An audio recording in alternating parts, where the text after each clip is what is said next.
kawan-kawan. Selamat malam.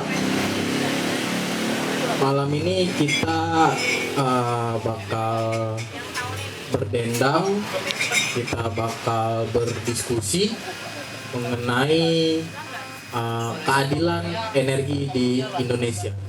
Tapi sebelum kita masuk ke diskusi, dialog, aku mau membacakan satu puisi.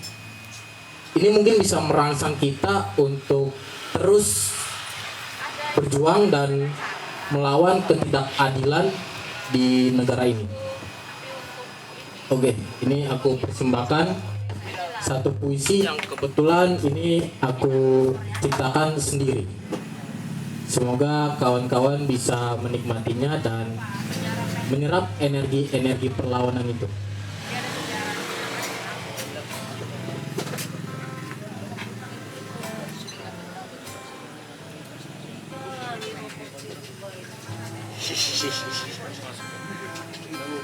Oke.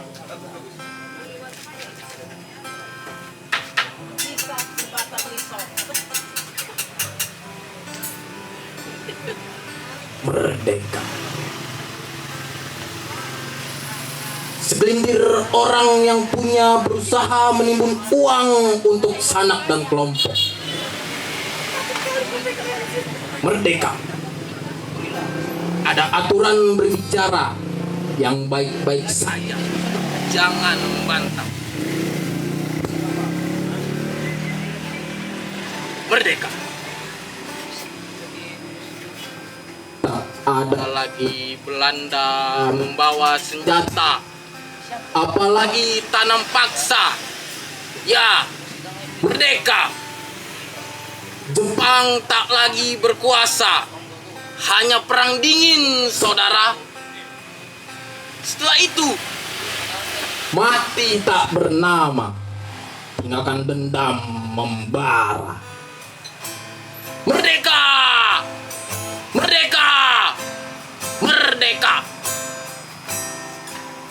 Bergelegak perang mulai mengudara, merasa berhak memiliki segalanya. Kebenaran, pembenaran, kekuasaan berselimut penindasan, hancurkan! Merdeka! Melawan dengan bahagia. Merdeka! Berjuang dengan bahagia. April 2022. Terima kasih. Mau Surabaya. Merdeka. Merdeka. Oh, buat Bang Alisa.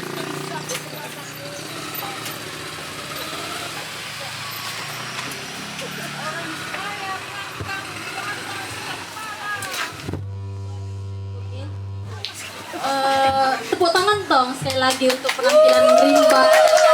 Terima kasih Rimba atas puisinya Merdeka. Tadi Rimba ada puisi, kalau aku ada pantun. Jadi nanti kalau aku baca pantunku, teman-teman yang ada di sini bilang mantap, gitu ya. Oke? Gak cakep. Oke. Gak cakep. Tukar, malam ini tukar, mantap, gak cakep. Jalan-jalan ke Surabaya.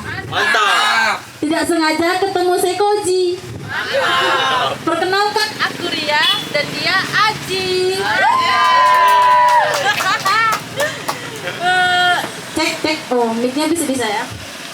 Oke, di malam ini adalah malam solidaritas untuk keadilan energi. Mungkin aku sedikit bercerita, nggak terlalu banyak kali karena nanti bakal diulas oleh Aji terkait tentang perubahan iklim dan perlindungan suhu bumi. Itu banyak menimbulkan ya resiko seperti bencana alam, ada banjir. Mungkin teman-teman yang ada di sini juga tahu beberapa bulan yang lalu kita Kota Medan khususnya sering mengalami kebanjiran, tanah longsor di Kabenja Brastagi juga sering mengalami longsor, baru kekeringan hingga kenaikan permukaan air laut. Nah, krisis iklim ini terjadi akibat keseimbangan ekosistem dan siklus alam yang rusak. Tahukah kawan-kawan semua? Kalau PLTU berbahan bakar batubara itu adalah penyumbang emisi karbon terbesar tunggal yang mengakibatkan kerusakan iklim di dunia kita saat ini. Dan tidak sampai hanya di situ. PLTU berbahan bakar batubara ini juga menyemburkan atau mengeluarkan polutan berbahaya yang mengandung zat-zat merkuri, arsenik, asbes, P2,5M, dan lain sebagainya. Itu jika kita hirup, maka kesehatan kita perlahan-lahan akan menurun. Sependek pengetahuan saya, selama pengalaman saya hidup dengan masyarakat yang ada di Pangkal Susu, kebetulan mereka juga berdekatan dengan PLTU batubara Pangkal Susu ini. Kami menemukan banyaknya para petani, nelayan yang kehilangan mata pencahariannya hingga 70%. Anak-anak mereka terkena gatal-gatal. Saudara mereka terkena ispa dan paru hitam. Bahkan beberapa dari mereka sudah ada yang meninggal dunia. Lalu tidak cukup hanya sampai di situ, kita bergeser sekitar 15 sampai 20 km dari PLTU Pangkalan Susu, ada sebuah desa yang bernama Desa Seminyak. Nah, desa ini sudah 77 tahun sama sekali tidak pernah teraliri aliran listrik. Padahal di Sumatera Utara sendiri kita mengalami surplus listrik sebanyak 30%. Kemana arus listrik itu? Kenapa bukan dialirkan kepada mereka? Di saat negara saat ini menghambur-hamburkan listrik yang 30% itu, justru di Seminyak sana mereka hidup dengan kegelapan. Nah, untuk itulah cek. Nah, untuk itu kita mengadakan acara ini yang bertujuan untuk akan dibacakan oleh Karya. Tujuannya yang pertama itu menguatkan simbol gerakan masyarakat untuk mendukung pemenuhan keadilan energi secara nasional khususnya di Provinsi Sumatera Utara. Nah, yang kedua itu sebagai wadah perjuangan melawan terhadap energi fosil yang merusak lingkungan. Yang ketiga itu mendorong komunitas dan organisasi masyarakat sipil lokasi khususnya itu di Sumatera Utara untuk berpartisipasi berdonasi dalam mewujudkan keadilan energi terhadap wilayah-wilayah yang terdampak energi fosil yang kotor dan merusak lingkungan dan energi bersih dan terburukkan dan berkelanjutan gitu ya.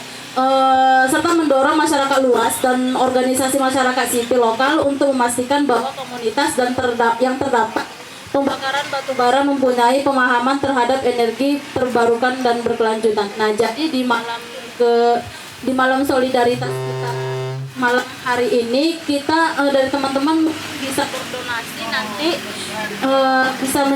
bisa tampil di depan membacakan puisi, bisa nyanyi atau berdonasi membeli barang-barang yang ada di sini untuk membeli jadi nanti kawan-kawan barang-barang yang ada di depan situ keuntungan profit 100% dari keuntungannya itu akan kita donasikan untuk membeli solar panel yang akan kita instalasi ke Desa Seminyak yang barusan kami sebutkan tadi, yang sama sekali tidak pernah teraliri listrik selama 77 tahun. Sedikit penambahan juga, mungkin donasi dari teman-teman 1.000 perak pun akan kita catat dan nanti untuk hasil donasi berapa jumlahnya nanti akan kita bacakan atau kita sampaikan di depan setelah sesi acara terakhir mungkin akan kita sampaikan.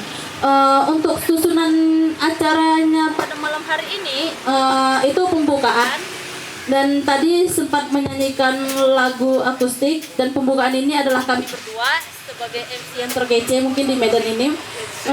Yang ketiga paparan pembicara itu akan dimoderatorin oleh Ade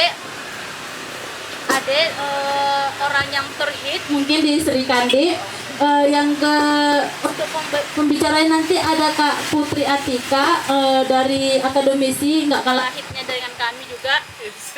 Ada Kak Mimi Surbakti. Mungkin banyak juga yang kenal ya dengan Kak Mimi. Kak Mimi ini adalah tokoh perempuan yang di Medan ini yang menyuarakan tentang lingkungan. Dan dia juga merupakan Direktur Sri Kandi Lestari. Yang ketiga nanti ini ada acara inisiatif melaksanakan Malam Solidaritas untuk Keadilan Energi, kampanye energi bersih untuk sekolah dan anak. Itu akan nanti disampaikan oleh Rimba. Acara selanjutnya Malam Solidaritas Keadilan untuk Energi dan penampilan pementasan seni. Mungkin itu susun acara daripada malam hari ini. Untuk mempersingkat waktu, mungkin akan kami panggilkan Ade sebagai moderator. Oke, terima kasih Karya yang luar biasa dan Bang Aji yang biasa aja. Oke, sebelumnya salam setara dan lestari. Selamat malam, selamat datang di acara Dialog Malam Solidaritas. Oke, jadi malam ini kita bakalan mengupas tentang Desa Seminyak yang sudah 77 tahun tidak mengalami penerangan. Padahal negara sendiri kelebihan tenaga listrik sebanyak 30% atau yang biasa disebut sebagai surplus. Nah sekarang kita ini bingung 30%-nya itu kenapa nggak didistribusikan kepada daerah yang sama sekali belum ada penerangan. Nah jadi selama tidak ada penerangan di sana, cek. Nah selama tidak ada penerangan di sana, maka muncul pula lah kapitalis mini yang dimana mereka itu ya ada beberapa pihak yang memiliki sumber daya seperti genset yang disewakan kepada masyarakat kecil. Ketika justru negara menamakan PLTU atau hal lainnya sebagai objek vital nasional yang katanya sebagai alat untuk mensejahterakan, ya nyatanya bagaimana? Mungkin ini bakalan dibahas lagi oleh Kak Putri Atika selaku dosen sosiologi dan kepada Bu Mimi Surbakti juga selaku direktur dari Yayasan Sri Kandi Lestari. Oke, kita panggil Bu Putri Atika dan Kak Mimi Surbakti, berikan tepuk tangan yang mulia.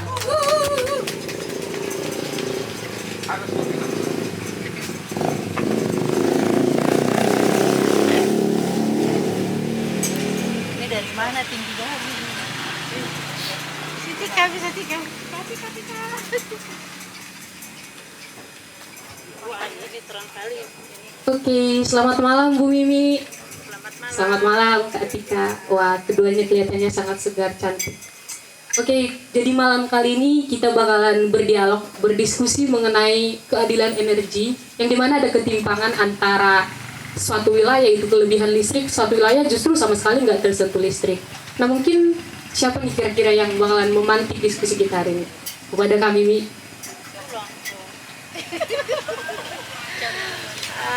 Oke. Terima kasih Ade. Tadi apa ya, MC sudah menyebutkan bahwa sumut itu kelebihan surplus ya. Surplus listrik 30% sumut ya, tapi secara nasional di saat beban puncak itu kalau nggak salah sekitar 80% surplus. Nah, sebenarnya ada kelemahan dari PLN kita itu sendiri. Kelemahannya apa? Sebenarnya mereka itu tidak mampu menjangkau daerah-daerah terpencil. Daerah-daerah terpencil itu mereka nggak mampu menjangkaunya. Nah, seperti yang terjadi di Pulau Sembilan. Sebenarnya itu nggak daerah terpencil gitu. Dia berhadapan dengan PLTU. Tapi baru sekitar 6 bulan yang lalu, sekitar 6 bulan yang lalu itu mereka baru menikmati listrik negara. Sebelumnya genset maupun diesel gitu. Nah, padahal mereka berhadapan langsung gitu. Coba dikurangi dari 77 tahun mereka merdeka, Indonesia merdeka, baru sekitar 6 bulan yang lalu atau paling lama 1 tahun yang lalu mereka baru menikmati listrik negara.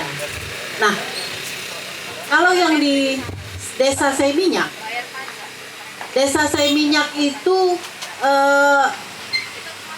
merupakan salah satu desa yang terpencil. Desa yang terpencil. Nah itu yang saya katakan tadi bahwa ada kelemahan PLN untuk menjangkau daerah-daerah terpencil. Maka seyogianya negara itu harus memberikan seperti demokratisasi energi. Jadi katakanlah pembangkit listrik skala kecil yang dikelola oleh desa. Jadi pengairan itu dikelola oleh desa, sehingga desa itu akan menjaga hutannya. Nah, negara kita ini lagi keranjingan investasi. Dijanjikanlah investasi itu mendatangkan kemakmuran, mendatangkan kekayaan bagi masyarakatnya. Padahal investasi itu hanya mendatangkan kekayaan bagi cupong-cupongnya. Dibuatlah PLTA dengan bendungan besar, lalu merusak hutan, menggusur dan lain sebagainya. Padahal kita bisa mengolah PLTA yang kecil, demokratisasi energi itu yang kincir air yang skala kecil, aku lupa namanya itu. Nah, atau pakai melalui solar panel dan tenaga angin. Bahwa Indonesia itu sangat surplus dengan energi bersih. Tapi pemerintah kita tidak mau memakai itu. Karena nggak ada cahaya matahari itu dikorupsi. Nggak ada aliran air itu bisa dikorupsi. Hanya itu aja. Budaya korupsi itu yang membuat kita jadi perlahan secara pasti tapi jadi jatuh miskin gitu. Menderita. Orang-orang penduduk di Pangkalan Susu, kalau kita biarkan terus-menerus, maka dia akan tergusur, harus pindah. Kalau nggak pindah, mati di tempat. Begitulah ceritanya. Oke, Dave. Nah ternyata itu pemerintahnya datang dengan mencekoki segala macam doktrin atau ya ini untuk kalian, ini untuk kalian. Sementara mereka tidak melihat secara subjektif ataupun objektif. Istilahnya mereka menjadikan masyarakat sebagai gelas kosong aja ya. Oh kalian butuh ini tanpa memperhatikan sebenarnya apa sih yang masyarakat butuh, apa sih yang masyarakat mau gitu ya. Mungkin setelah dipantik oleh kami ini dari Kak Putri Atika bisa menyampaikan apa sih yang kira-kira terbenak nih di pikiran Kak Atika. Oke, selamat malam. Terima kasih Ade dan Kak Mimi yang mau mendengarkan khotbah saya tentang energi, yang sebenarnya saya bukan expert di masalah energi dan lingkungan, tapi saya mau menarik ini dalam konteks yang lebih luas, yaitu dalam skala makro. Artinya begini, apa yang tadi disampaikan Kak Mimi bahwa yang pertama, kenapa kemudian kita tidak juga beralih ke energi yang bersih? Itu kan pertanyaan besar. Sementara sumber daya alamnya memadai sebenarnya untuk itu ya Kak ya, untuk membangun infrastrukturnya. Kenapa terus-terusan kita tetap bertahan dengan batu bara? Nah ini kan jadi pertanyaan juga ya. Saya sih nggak ahli dalam hal tersebut, bukan expert di situ. Tapi saya mau melihat begini. Saya mau menarik ini dalam konteks yang lebih luas, seperti saya katakan tadi bahwa kita harus ingat. Nah, jadi masalah lingkungan seperti masalah-masalah lainnya tidak bisa dilepaskan dari konteks oligarki. Ya, tadi udah disebutkan Kak Mimi yang pertama bahwa tidak juga beralih dari energi batu bara yang jelas polusinya luar biasa, risikonya luar biasa.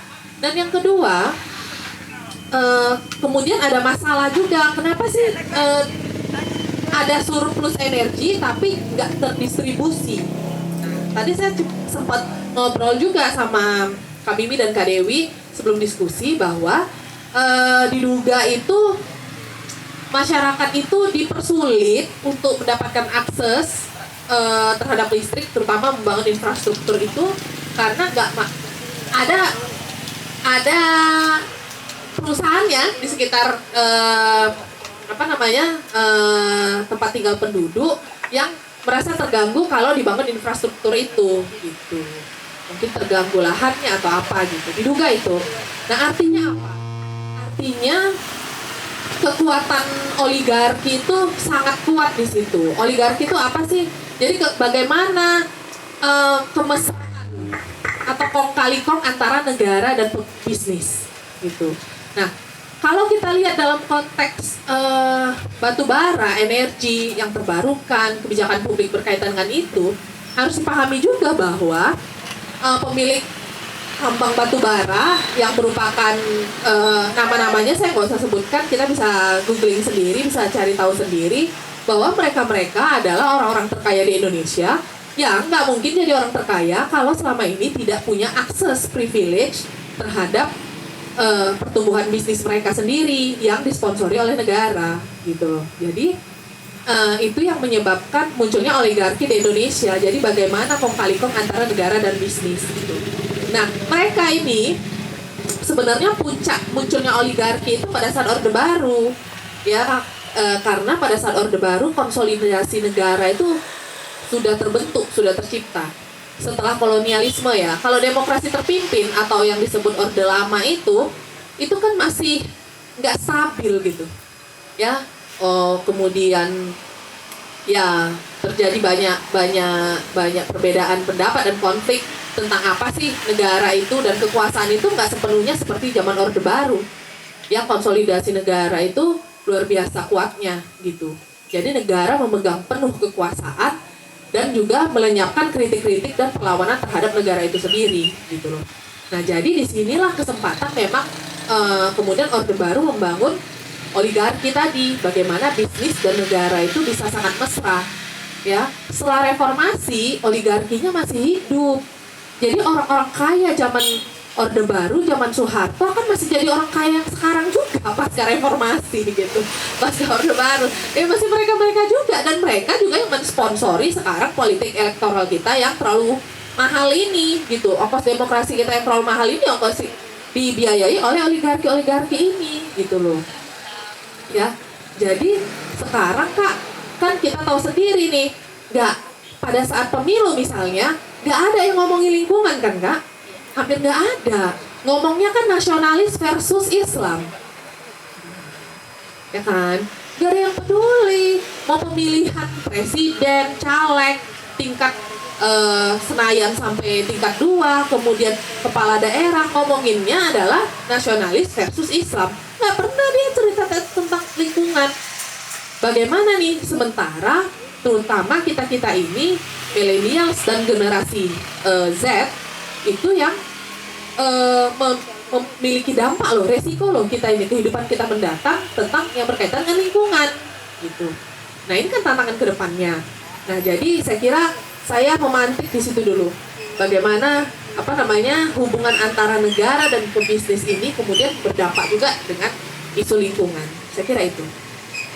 Menarik sekali ya. Padahal kalau kita kaji dari perspektif ilmu kesejahteraan sosial itu, kesejahteraan sebenarnya tidak hanya dilihat dari ekonomi saja ya, bahkan kesehatan juga, kelayakan hidup, perumahan, transportasi juga termasuk dari aspek kesejahteraan sosial. Nah, ketika suatu negara itu selalu menggenjot ekonomi untuk negara maju, mereka bahkan menomorduakan aspek lingkungan, kesehatan, bahkan angka harapan hidup.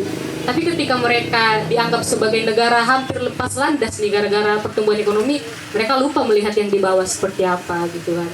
Nah, mungkin Bu Mimi ada yang mau disampaikan lagi sebelum kita lempar ke audiens yang ingin menyampaikan pendapat. Iya, mungkin terkait surplus listrik itu ya yang belum sempat dibahas. Nah, dapat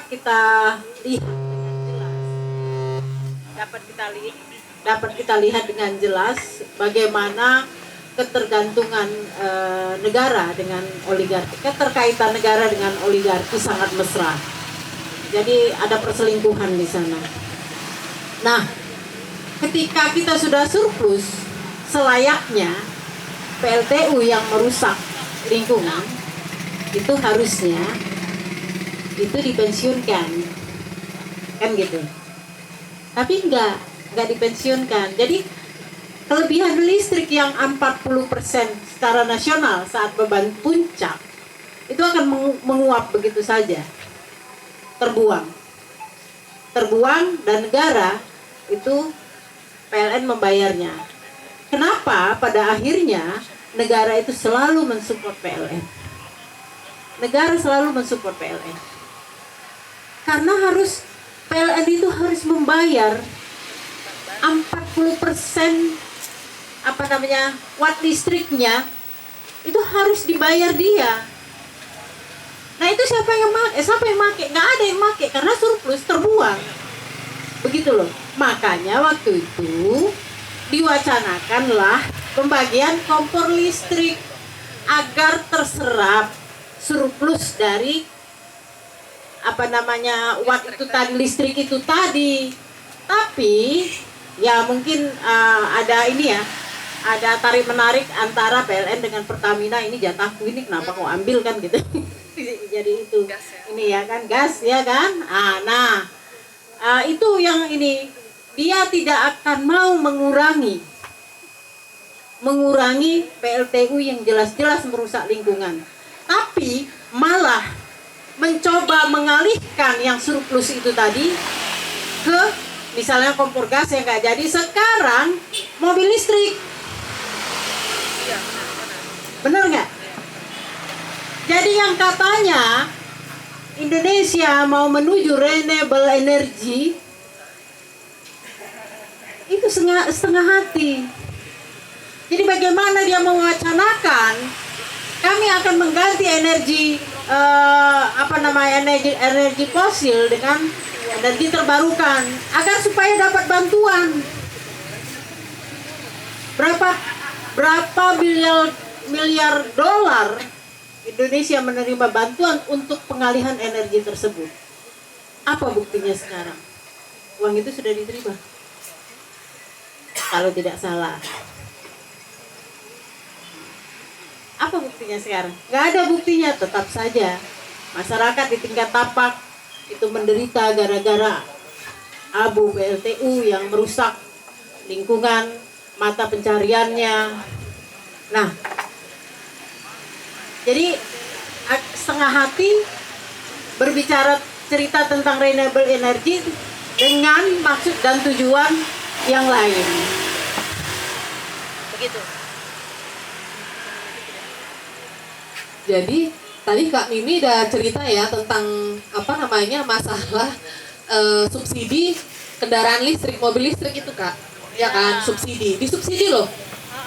Kalau kita nanti motor listrik disubsidi untuk pembelian motor atau mobil listrik gitu. Jadi kan itu kan karena ya herannya ya, kalau memang kita mau mengurangi dampak emisi tadi, kita nih nggak pernah melihat siapapun presiden dan kepala daerahnya, terutama kepala daerah ya, di tingkat provinsi sampai kabupaten kota, ada nggak yang punya inisiatif untuk membangun sistem infrastruktur transportasi publik?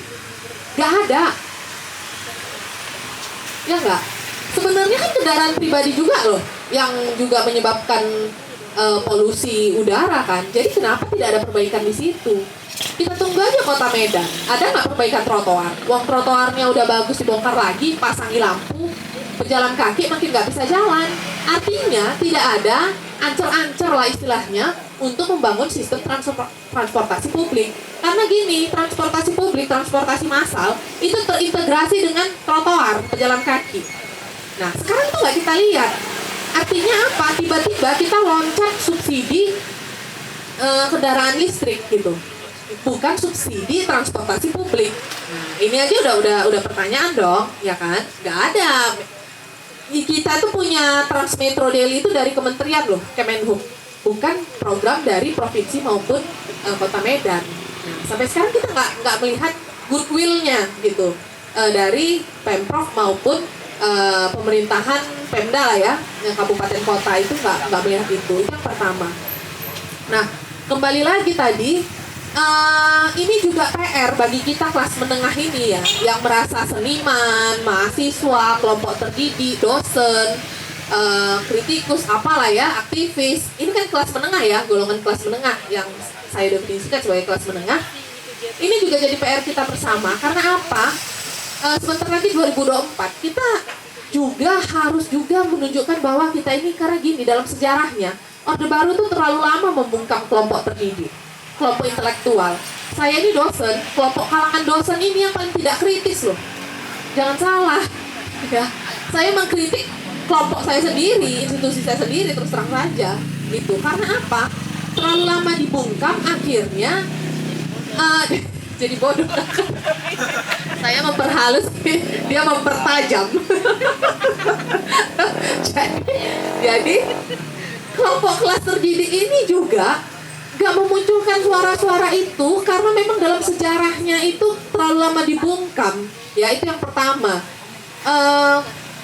Gerakan, jangan lupa juga ya, kan kita kan konflik 65 itu kan orang-orang kiri ini kan listrik ini berkaitan dengan kapitalisme dan industrialisasi juga, ya kan. Jadi kelompok-kelompok kiri, anti liberalisme itu kan udah diberantas habis-habisan. Jadi sulit gitu. Yang ada kan yang bertahan setelah Orde Baru adalah setelah 65 terutama adalah kelompok nasionalis sama kelompok Islam yang seperti saya bilang tadi. Jadi kita ini juga harus jadi perenungan kontemplasi kelompok terdidik dan kelas menengah bahwa jangan lagi 2024 kita terseret arus wacana nasionalisme versus Islamisme gitu. Kita harus juga kemudian membangun gerakan di akar rumput untuk wacana-wacana yang berkaitan dengan hajat hidup orang banyak. Karena apa yang disebut nasionalis dan Islamisme itu semuanya disponsori oleh oligarki. Ya enggak sih? Ya enggak. Ya maksudnya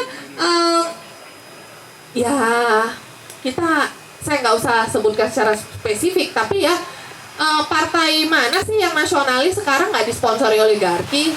Partai Islam mana sih nggak disponsori? Aktivis Islam juga disponsori oleh oligarki. Ya enggak. Ya makanya kan sekarang nggak ada oposisi dalam pemerintahan. Ini kan sulit. Wacana-wacana seperti lingkungan, perempuan, dan hal-hal lainnya, masalah hukum juga, ini kan sulit kemudian untuk kita perjuangkan karena semuanya sekongkol. Tapi setiap pemilu seakan-akan mereka berantem gitu loh. Nah jadi saya kira ini juga untuk kontemplasi kita bersama bahwa kita kelompok kelas menengah juga harus mempertimbangkan gitu, dan juga membangun wacana tandingan dan juga membangun kekuatan di akar rumput. Nah, jangan sampai kalau Kak Mimi dan Kak Dewi ini Yayasan Sri Kandi Lestari luar biasa membangun gerakan di akar rumput. Saya harap juga aktivis-aktivis lainnya juga mampu punya kekuatan di akar rumput, karena kalau tanpa itu kita khotbah aja di panggung-panggung gitu loh.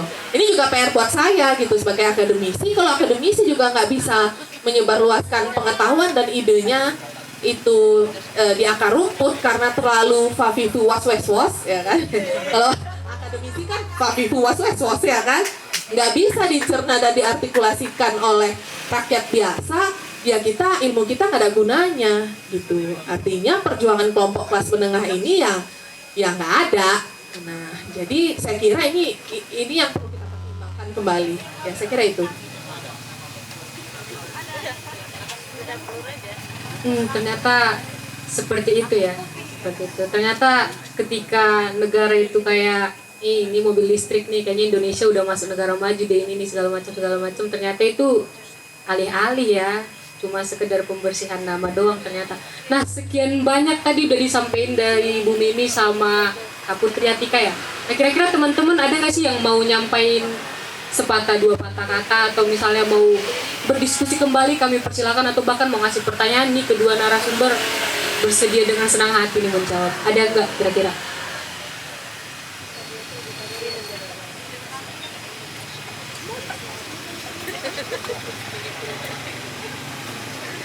Oh, silakan Kak Diana. Oke, makasih. Udah lama juga nggak diskusi kita. Tapi memang ini dikarenakan terlalu banyak diskusi dan diskursus yang sudah kita lakukan, tapi perubahan itu tidak nampak gitu. Tapi bahwa narasi-narasi oligarki yang harus kita lawan ini masih terus diperbincangkan, itu sebenarnya api penolakan itu masih ada di kita gitu. Cuma kita kadang sudah tidak menemukan formula yang tepat bagaimana untuk melakukan gerakan perubahan gitu ya. Tadi ada disebutkan kelompok-kelompok intelektual kita tuh sudah dibungkam, jinak atau dijinakkan atau dikandangkan, karena kita sudah tahu pada akhirnya kelompok-kelompok intelektual kita ini akan kemana gitu. Jadi kekritisan yang seharusnya itu sangat berkorelasi dengan independensi itu sudah tidak terlihat gitu. Karena apa? Situasi yang diciptakan oleh orang-orang atau sekelompok orang yang ingin membuat masyarakat kita apatis, kehilangan harapan, kemudian tidak tahu mau ngapain, itu makin lama makin berhasil gitu. Nah, tapi kelompok-kelompok yang masih memegang bara ini dan menjaga bara supaya kita tidak terhanyut dengan keputusasaan secara masif di negara ini, itu syukurnya masih ada gitu. Nah, bagaimana kita membuat ini menjadi gerakan bersama kembali gitu. Kalaupun hari ini kita tidak bisa melakukan sesuatu yang menonjol, yang membuat perubahan itu terlihat nyata gitu kan, mungkin kita bisa tetap melakukan diskusi-diskusi gitu. Artinya transformasi dan transfer informasi itu tetap harus dilakukan. Entah itu akan jadi apa informasi ini, tetapi setiap orang yang dengan berkesadaran penuh melihat ada ketidakadilan, ada sesuatu yang tidak semestinya terjadi gitu pada masyarakat kita, itu memang harus tetap melakukan sesuatu. Minimal dia harus menyimpan informasi itu. Hari ini aku dapat informasi yang cukup berharga ya. Tadi Aji bilang ada sekelompok masyarakat di sebuah desa yang tidak teralir listrik, dan itu masih di kabupaten yang sama, di mana pembangkit listrik itu ada beberapa. Itu kan sebenarnya ironi yang harus kita angkat gitu, harus kita glorifikasi gitu. Kenapa? Mereka itu mungkin sama putus asanya dengan kita di sini dengan hal yang berbeda gitu. Ya aneh aja hari gini masih ada desa yang tidak teraliri listrik gitu kan, sementara beberapa kilometer di kabupaten yang sama itu ada pembangkit listrik gitu. Itu kan ironi yang harus kita angkat gitu. Nah, jadi mungkin kita tidak melihat apa sih yang bisa kita hasilkan dari berbagai banyak diskusi, ada informasi yang berjubel-jubel yang sebenarnya membuat kita miris gitu ya. Beberapa waktu yang lalu kita dengan Sri Kandi juga ada diskusi dan ada hal-hal baru. Nah, mungkin tidak hari ini kita melihat ada dampak dari transformasi, transfer informasi itu akan jadi apa gitu. Tapi tetaplah berbagi informasi, tetaplah melakukan advokasi dengan skala yang apapun, besar, kecil, kita nggak tahu ini akan jadi apa gitu. Tapi yang jelas ketika kita masih berkesadaran penuh, ada hal yang harusnya kita ubah, karena masalah ini akan balik ke kita loh. Hari ini mungkin kita tidak punya masalah ya, tapi mungkin next itu terjadi pada kita, pada orang tua kita, pada saudara kita, pada daerah kita gitu. Jadi api perlawanan itu harus tetap dijaga gitu.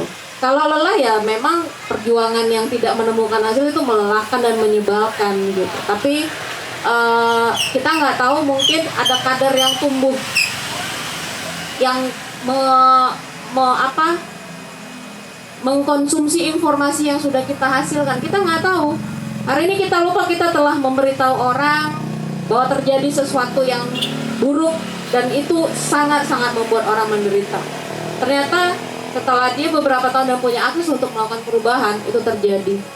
Jadi ya terima kasih ada diskusi-diskusi semacam ini di literasi lagi, dan mudah-mudahan ini akan tetap ada dan dilakukan oleh generasi-generasi berikutnya gitu. Jadi ya jangan menyerah aja gitu. Tetap semangat, ya kan, Ibrahim, sejarawan masa depan kita ada di sini. Ya, kalau kami generasi yang penoreh sejarah, peneliti sejarah yang gagal, kenapa gagal? Karena tidak berjuang. Gitu. Jadi generasi berikutnya, mungkin ya Kak Mimi sudah cukup cukup berjuang gitu. Tapi ya terima kasih. Estafetnya mungkin akan ke Aji dan ke Ade gitu kan, ke Rimba gitu. Jadi ya tetaplah gitu. Jadi jangan kita meninggalkan generasi yang kosong dan kebingungan gitu. Jadi ya ini tugas kita supaya generasi berikutnya itu tidak bingung dan tidak bodoh gitu, dan tidak berkesadaran sosial, tidak kritis gitu ya. Jadi sekarang ini ya orang milenial yang kulihat itu hanya euforia ininya saja gitu, euforia milenial yang viral gitu. Tapi viralnya itu viral yang bodoh-bodoh gitu, kontennya yang bodoh-bodoh gitu, sangat miris. Tapi itulah fenomena hari ini gitu, dengan akses yang cukup besar di era digital informasi sekarang, kita malah terbuai dengan konten-konten yang bodoh gitu. Padahal di sekitarnya itu banyak sekali hal-hal yang bisa diangkat dan itu bisa membuat perubahan gitu. Tapi generasi milenial itu kayaknya memang sedang bukan dijinakkan, dibodohkan gitu ya, demi uang orang berlumpur-lumpur. Itu kan fenomena yang menyedihkan sebenarnya, tapi itu jadi hiburan dan itu diviralkan gitu ya. Jadi mudah-mudahan kita di sini tidak jadi konsumen informasi yang membodohkan itu gitu. Tapi sebaliknya kita menjaga kekritisan kita sebagai intelektual, sebagai manusia yang punya kemanusiaan, yang punya iman, yang punya ideologi, yang punya tubuh sehat ini untuk berbuat lebih gitu ya, apapun gitu. Jadi jangan menjadi orang bodoh dan buta nurani gitu aja sih. Nah, untuk lingkungan ini ya jangan lelah, Sri Kandi dan teman-teman di Sri Kandi, buat Yatika juga sebagai dosen di sini ya terima kasih ya. Jadi diskusi-diskusi semacam ini memang harus tetap kita buat. Kita nggak tahu ya, ini akan menjaga kewarasan kita sebenarnya. Jadi ya terima kasih John juga, literasinya masih tetap hidup gitu kan, untuk kita berdiskusi dengan baik dan nyaman hari ini. Nah, aku rasa itu aja, karena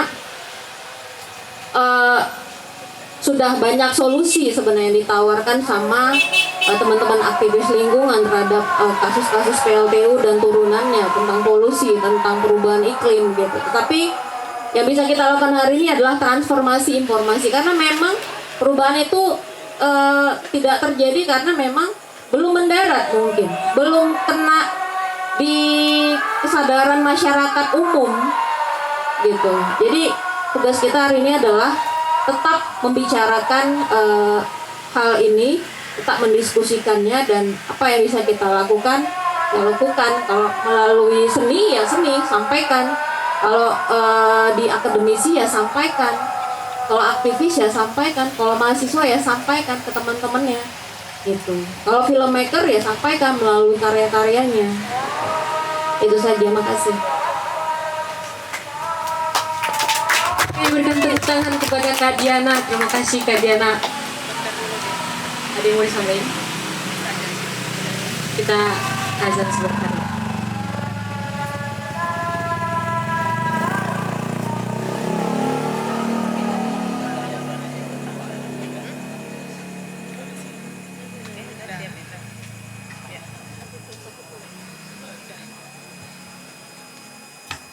Cik. Oke, terima kasih Kak Diana. Dibodohkan, dijinakkan, bahkan menjadikan hal-hal bodoh sebagai asupan publik ya. Siapa?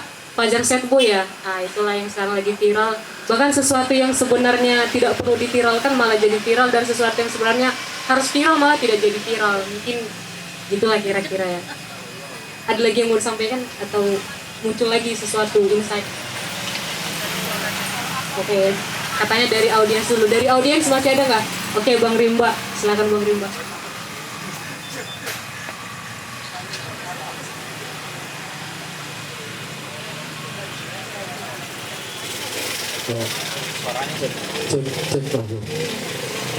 Terima kepada moderator berikan kesempatan untuk berbicara.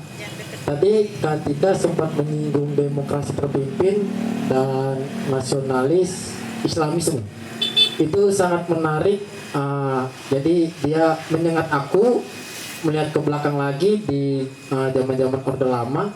Demokrasi terpimpin itu kan yang kita pahami dia condong ke diktatoran. Dan aku ingin bertanya juga bagaimana pandangan kakak terhadap demokrasi terpimpin itu, dan saat ini kita terlepas mungkin ya, kalau di Orde Lama itu dia ada Nasakom, cuma sekarang mungkin namanya NAM ya kan, nasionalis, agama, dan militeris gitu. Jadi bagaimana pandangan kakak terhadap Nasakom itu? Apakah kita perlu membangkitkan lagi komnya itu atau bagaimana? Terima kasih, saya kembalikan.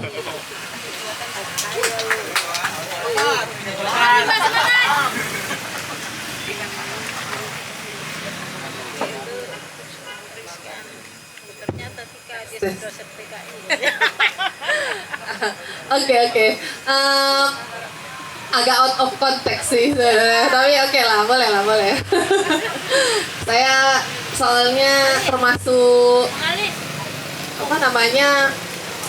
pengkaji ekonomi politik ya, jadi Marxis yang haram itu katanya. Live pula ini ya kan. Enggak apa-apa.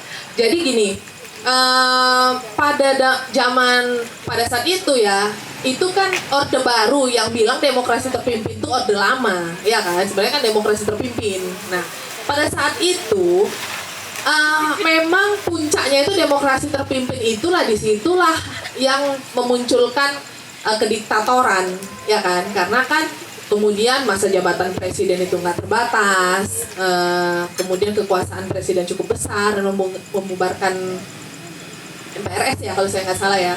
Nah tapi artinya gini, bentar ya masih.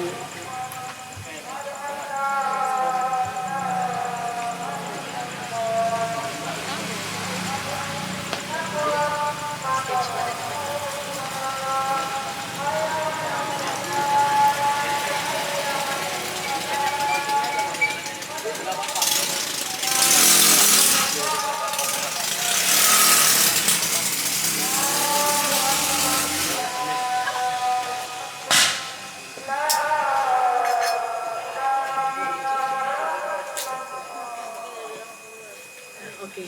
Nah jadi berkaitan dengan itu artinya begini, sebelumnya kan semua ideologi boleh saja, ya nggak, pasca kolonialisme kemerdekaan itu 45 kan boleh saja. Jadi apa yang kita pahami sekarang itu kan reproduksi dari pengetahuan masa Orde Baru, ya kan? Apa yang haram, apa yang halal, itu kan semua reproduksi dari Orde Baru gitu. Itu yang harus direkonstruksi, tapi nggak juga berjalan pada saat reformasi. Bahkan sekarang 20 tahun lebih kita melewati setelah pasca reformasi ya. Artinya dalam konteks itu harusnya ya di kita itu kan ideologi apapun itu ya terserah aja, biarin aja di ruang publik bertanding. Ya, orang ditangkap jangan karena ideologinya, tapi karena tindakan pidananya, gitu loh, ya enggak. Tapi pada saat ideologinya itu udah menjadi suatu tindakan melanggar hukum, maka di situ ya boleh dihukum, dipidana. Tapi kalau belum, masih dia ide aja, kayak mana orang siap ide? Karena dulu ya para tokoh-tokoh intelektual kita pada zaman kolonialisme itu juga kan dibilang tapol, ya kan, tapol tahanan politik. Itu kan diasingkan, dibuang termasuk juga ke Australia. Nah, di Australia nggak boleh ada tapol. Orang berpolitik kok ditahan, gitu. Oh, punya ideologi kok ditahan gitu, nggak boleh gitu. Kecuali tindakannya sudah melanggar hukum, membuat mengusik orang lain. Nah itu ada unsur pidananya, melanggar hukumnya, disitulah ditindak. Tapi kan kita nggak, berideologi aja udah nggak boleh gitu. Dan gini, satu lagi, kemudian yang kita lakukan ini juga bisa terjadi pada aktivis lingkungan. Yang terjadi adalah sekarang kan kita bisa lihat kayak zaman Orde Baru loh, organisasi itu dibubarkan tanpa putusan pengadilan. Gak bisa kayak gitu ya, dibubarkan tanpa putusan pengadilan. Artinya apa? Itu kan gak berketetapan hukum, main bubar-bubarkan aja. Artinya nanti siapa yang berkuasa gak seneng sama oposisi, dia bubarkan gitu. Nah, jadi saya kira itulah jawaban saya terkait ideologi apapun ya. Silakan aja, boleh bertanding, berkontestasi, asalkan nggak boleh melanggar hukum. Jadi kalau sekarang bisa dikatakan demokrasi rasa diktator. Demokrasi rasa diktator, padahal pemimpinnya lahir dari rahim sipil, bukan militer. Gila ya. Oke. Ya kan nggak? Iya. Bener kan? Demokrasi rasa diktator. Iya, katanya wong deso, wong cili gitu kan. Tapi gitu. iya sipil gitu. Tapi toh juga dinasti politik, demokrasinya juga terus merosot. Artinya nggak jaminan juga gitu. Nah, Bapaknya mimpin. mumpung itu tadi.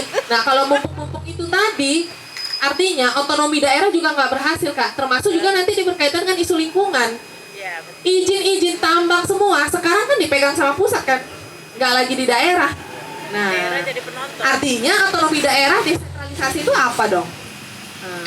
Ya kan, pusat tuh punya kendali yang besar karena oligarkinya di sana semua, dia yang biayai, dia yang punya cuan semua, dan duitnya mengalir juga ke daerah.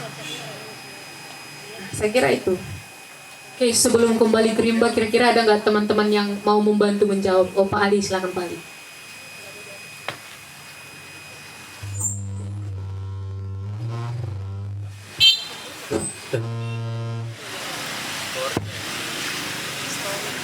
Ya, terima kasih ya. Jadi, sebenarnya bukan bantu jawab sih, cuma nanya. Ya sama Mbak Tika sama Kak Mimi deh. Tapi khususnya ke Mbak Tika nih. Tadi ada kalimat yang saya garis bawahi benar. Saya mencoba mensederhanakan aja tadi. Sederhananya Mbak Tika tadi mengatakan penguasa sekarang itu sangat mesra dengan pengusaha. Itu intinya. Ya kan? Nah kemudian yang jadi pertanyaan saya, tentunya kan yang mesra ini juga sebenarnya nggak juga bisa kita bilang konotasinya itu negatif. Karena pada dasarnya di dalam sebuah negara itu pengusaha ini juga menjadi salah satu penggerak roda ekonomi bagi yang masyarakat lain gitu kan. Nah persoalannya terlalu mesra. Pada saat terlalu mesra, pada akhirnya di luar dari pengusaha ini akan tergilas. Nah pertanyaannya, tadi akademisi ya, dosen, sekarang itu sudah terkungkung sekian lama. Siapa sih sekarang pihak yang bisa membisikkan tuh kepada penguasa? Kalian tuh terlalu mesra. Itu ada yang lain tuh yang kalian anak tirikan. Akademisi sudah terkungkung. Nah mahasiswa bagaimana misalnya? Nah selain mereka ini siapa? Saya coba mensederhanakan aja. Itu aja. Terima kasih.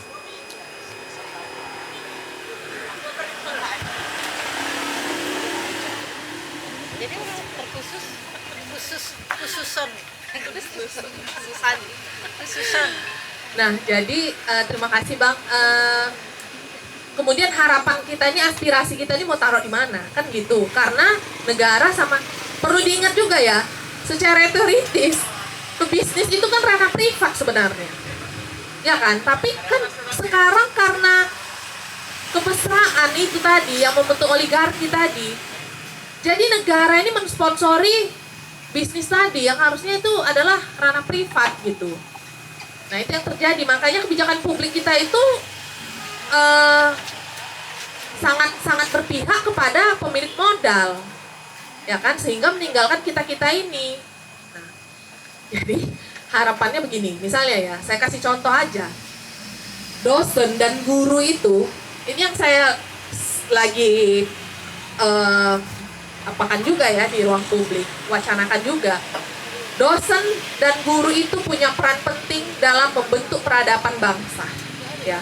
Tapi dosen dan guru inilah orang kelompok yang paling miskin, yang ada duitnya, yang gajinya kecil, ya kan? Tapi mereka nggak punya posisi tawar, ya. Dirugikan ini dosen guru ini, bebannya luar biasa, harus penelitian lah, publikasi lah, ya kan? Luar biasa sekali. Bukan nggak sering anggota DPR itu datang ke kampus-kampus loh, sering. Tapi ada nggak serikat dosen? Ayo, nggak ada serikat dosen. Kalau guru masih ada itu serikatnya. Kalau dosen tuh nggak ada serikatnya. Artinya dosen sendiri mau mengadvokasi kelasnya sendiri, kelompoknya sendiri, bingung. Bingung dia, ya kan? Setiap juga jumpa anggota dewan, bukan dicakapkannya masalah kesejahteraan dan beban publikasi jurnal ilmiah yang terakhir berujung pada publikasi di jurnal Predator tadi. Dan mahasiswa akhirnya diakalin kan?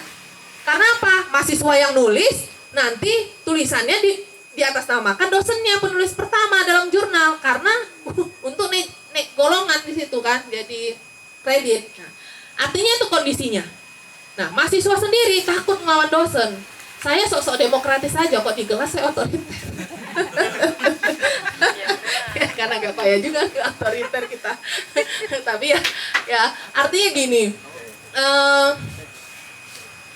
Memang PR kita tuh terlalu besar gitu. Nah, orang-orang kayak Kak Mimi dan Kak Dewi ini sulit dicari karena mereka mampu menerobos dan hidup bersama masyarakat akar rumput gitu loh, ya. Bukan gampang. Saya tuh kalau sama kawan-kawan tuh selalu bilang luar biasa itu Sri Kandi Lestari itu advokasinya gitu.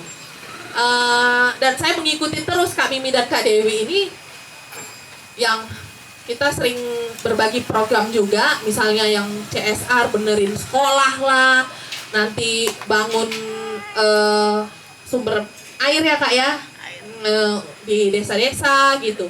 Itu kita lakukan juga, cuman luar biasa gitu. Nah sekarang masalahnya, kelompok kelas menengah, mahasiswa, dosen, mau nggak melakukan hal itu? Untuk apa? Untuk mengadvokasi aspirasi, gini loh. Saya misalnya ya, saya tuh punya komunitas masyarakat warga desa di tempat tinggal saya sekarang itu, dalam konteks advokasinya adalah transparansi dana desa dan supaya dana desa itu responsif terhadap kebutuhan kelompok perempuan. Jadi saya hari-hari tuh harus ketemu, ikut musrembang deh. Sempatlah saya diboikot juga, nggak boleh ikut musrembang ya kan, gara-gara bikin rusuh aja kawan ini, pikir pemerintah desa ya kan.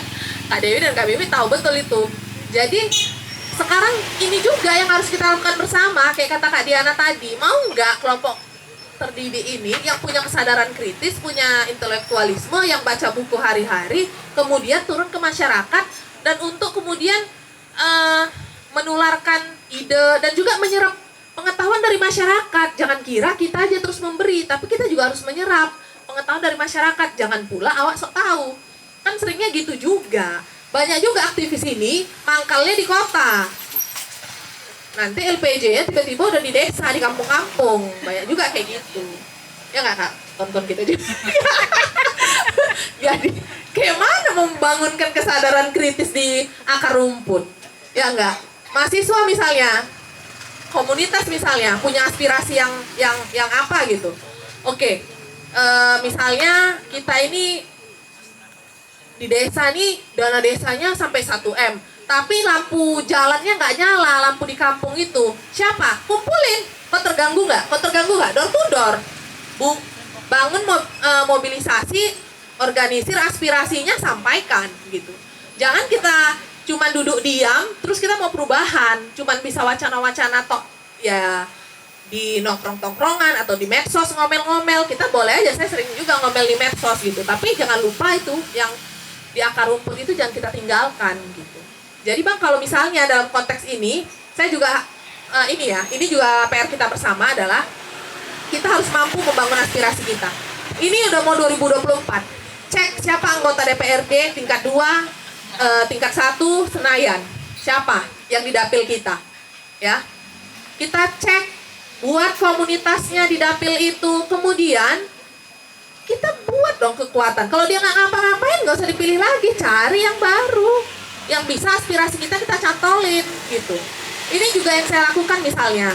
Ada teman-teman di tingkat 2, itu nanti saya kalau ada masalah apa-apa sama warga desa, misalnya kemudian paret, sumban atau apa, saya kontak, Bang, tolong Bang, ini di dapil Abang nih, gini-gini, tuh masalahnya. Jangan pula kita nih anti terhadap pejabat gitu. Nggak bisa membangun kekuatan di akar rumput, tak bisa pula melobi ke atas, ya kan? Nah, jadi nggak punya kekuatan lah kita ini. Nah, jadi artinya di akar rumput kita harus bangun kekuatan, di tingkat pemegang otoritas kita juga harus pandai melobi juga, karena mereka loh punya otoritas. Nah, jangan bilang juga, oh mereka ini nggak peduli, nggak tahu apa-apa. Kadang kita juga nggak memobilisasi aspirasi kita ke mereka, gitu loh. Nggak gedor mereka, cuma kita gedor juga, gitu. Nah, jadi siapa yang kita pilih dulu, jangan kita diemin. Kita tuntut lah, ya kan? Kalau dia nggak bisa kerja, nggak bisa ngapa-ngapain, udah nggak usah kita pilih lagi, cari yang lain, gitu loh. Saya kira itu yang bisa kita lakukan.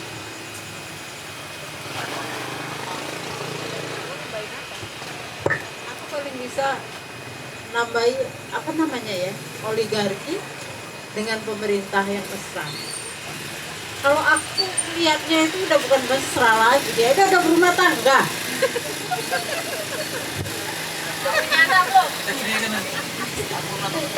Berumah tangga. Kita apa istilahnya protes, kita ada pengamannya. Jangan coba-coba protes. Makanya dibilang tadi, apa katanya, demokrasi berasa diktator. Itu tadi. Kalau sudah oligarki dengan pemerintah itu apa namanya sudah mesra dan sudah berumah tangga, cuman nggak ada yang nikahkan, ya berarti berzina lah dia kan. Dosa besar itu ya. Ya itu dosa besar. Itulah dia dosa besarnya. Nah itu. Nah, kalau untuk kami ya kan gerakan lingkungan sama anak-anak muda ini apalagi untuk transisi energi ya agak kurang menarik, bener nggak? Seperti yang dibilang Tika bahwa yang namanya cuaca itu kan datang dari Tuhan. Lawang Tuhan kok yang menurunkan hujan. Kalau sudah kehendak Tuhan, apa yang bisa kita buat? Kan gitu. Padahal itu ada sebab akibat. Dulu juga ada musim. Sama. Tapi ketika hutan kita masih terjaga, lingkungan kita masih terjaga, gak ada cerita-cerita cuaca yang sangat ekstrim. Baru kalau sekarang itu pohon-pohon di pinggir jalan sering tumbang.